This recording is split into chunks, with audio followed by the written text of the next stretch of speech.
अध्याय 7 हिमाचल प्रदेश की लोक संस्कृति एवं योग। आज हम पढ़ेंगे देवभूमि का गौरवपूर्ण इतिहास 1857 ईस्वी से 1919 ईस्वी तक। पूनम और अमन एक छोटे से गांव में रहते हैं। आज उनके दादा दादी हिमाचल दिवस कार्यक्रम में गए थे। पूनम बोली, भैया क्या तुम्हें पता है कि दादाजी को आज जिला प्रशासन ने सम्मानित किया है? अमन, हाँ, मगर क्यों? और पूनम कहती है, अरे बुद्धू, दादाजी हमारे हिमाचल के स्वतंत्रता सेनानी हैं, इसी कारण तो इन्हें विशेष रूप से बुलाया गया था। आज वे घर आएंगे, तब हम उनसे स्वतंत्रता संग्राम की गाथा सुनेंगे। इतने में पूनम के माता पिता और दादा दादी कार में घर पहुंचते हैं। अमन कहता है, वो देखो दादाजी आ गए। पूनम, हाँ, इनकी तो बड़ी उम्र है। अभी हम दादाजी की ही बात कर रहे थे, मैं जल्दी से पानी ले आती हूँ।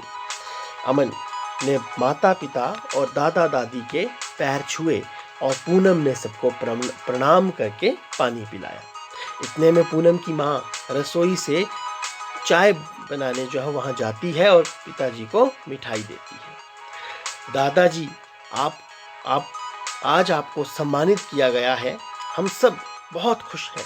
ये मिठाई सबसे पहले आप खाओ, तभी हम इसे खाएंगे।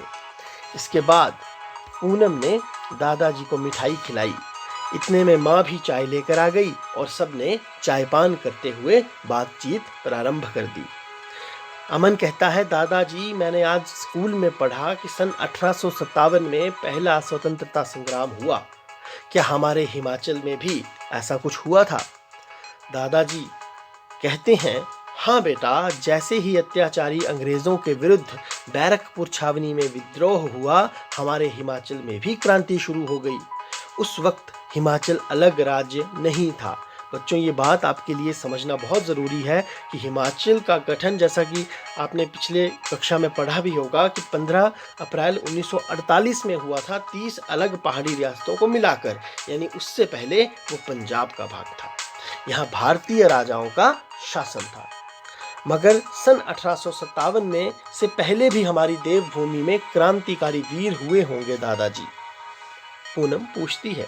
तो दादा कहते हैं, लगता है आज तुम अपनी देवभूमि का इतिहास जानने की ठान बैठे हो। अमन कहता है, हाँ दादाजी, आप हमें कुछ वीर हिमाचली सपूतों के बारे में बताओ। तो दादाजी कहते हैं, क्यों नहीं, सबसे पहले मैं तुम्हें सेनापति जोरावर सिंह के बारे में बताता हूँ या उनकी बात सुनाता हूँ। वो इतने कुशल और वीर योद्धा थे कि जम्मू कश्मीर रियासत के सेनापति बने। बाद में अपनी प्रतिभा के बल पर वे किश्तवाड़ के गवर्नर और वजीर रहे। कहते हैं सन 1941 में उन्होंने तिब्बती सेना को बुरी तरह हराया और लद्दाख पर भी कब्जा किया। इसी कारण लद्दाख आज हमारे देश का अभिन्न अंग है। दादी कहती हैं, हाँ बच्चों, और आगे की कहानी मैं सुनाती हूँ।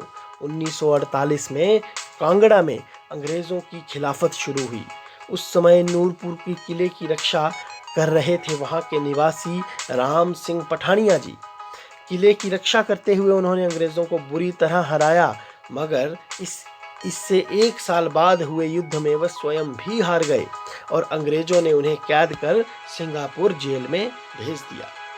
दादाजी कहते हैं, दादाजी से पूनम कहती है, मैंने ये भी पढ़ा है कि सन 1857 के विद्रोह में गाय और सूअर के चर्बी के कारतूस ही नहीं अपितु अन्य कारण भी थे जो कि सैनिकों और किसानों को विद्रोह की ओर ले गए।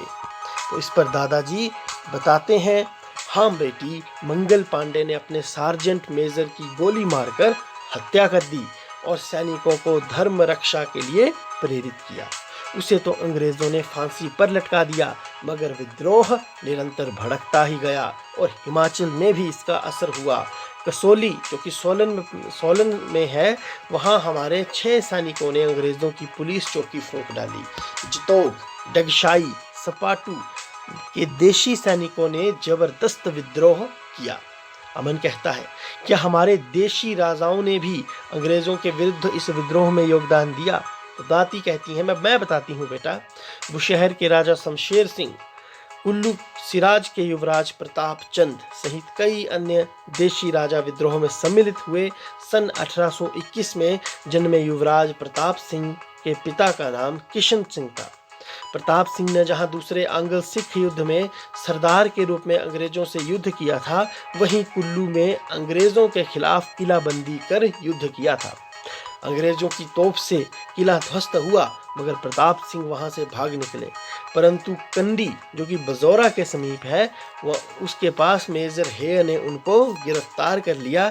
युवराज प्रताप सिंह को धर्मशाला में फांसी पर लटका दिया गया, मगर इस वीर सूरमा की कुर्बानी रंग लाई और विद्रोह का क्षेत्र बढ़ता ही गया। बच्चों, क्रांतिकारियों का एकमात्र मकसद रहता था जन जागरण, और उस जन जागरण में युवराज प्रताप सिंह भी जो है वो सफल हुए। उन्हें अपनी जान की परवाह नहीं रहती थी, वह फांसी पर लटकने को भी तैयार रहते थे, ताकि कम से कम लोगों में जागरूकता आ सके अपने देश के प्रति और अपनी स्वाधीनता के प्रति। अमन कहता है, पिताजी क्या शिमला में भी विद्रोह हुआ था? पिताजी बताते हैं, बेटा, शिमला में देशी सैनिकों ने चर्बी वाले कारतूस प्रयोग नहीं किए थे और अंग्रेज अधिकारियों का घेराव करके उनको धमकाया। कसौली सैनिक छावनी में सैनिकों ने विद्रोह कर सरकारी खजाने पर कब्जा कर लिया और ब्रिटिश सेना को घेर लिया। इस विद्रोह का नेतृत्व सूबेदार भीम सिंह ने किया। दादाजी, क्या हिमाचल में स्वतंत्रता संग्राम के लिए कोई संगठन भी बना था? बेटी, हाँ, सुबाथू के परेड मैदान के पास एक मंदिर है। उसके पुजारी का नाम श्री राम प्रसाद बैरागी था, जो एक गुप्त संगठन को चला रहे थे। यह संगठन हिमाचल में स्वतंत्रता संग्राम के लिए दिन रात संघर्षरत था, मगर इस संगठन की भनक कहीं से अंग्रेजों को लग गई और देश की आज़ादी के लिए शहादत पाकर भी आज राम प्रसाद बैरागी जी अमर हैं।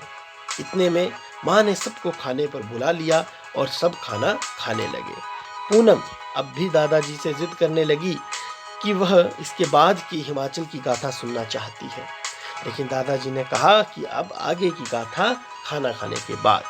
तो ठीक उसी प्रकार बच्चों, आगे की गाथा अब अगले भाग में आपके सामने प्रस्तुत की जाएगी। इस भाग में इतनी सी कहानी आपके सामने है। मैं उम्मीद करता हूँ आप इसे अपनी पाठ्य पुस्तक में से बार बार पढ़ेंगे, इसे आत्मसात करेंगे, इस भाव को समझेंगे और आपको इसे पढ़ने में मज़ा भी आएगा। यदि आपका कोई सवाल है, आपका कोई समस्या है, कोई क्वेरी है, तो आप कमेंट बॉक्स में ज़रूर उसे साझा करें। उसे हल करने का यथासंभव प्रयास किया जाएगा। धन्यवाद। जय हिंद, जय हिमाचल।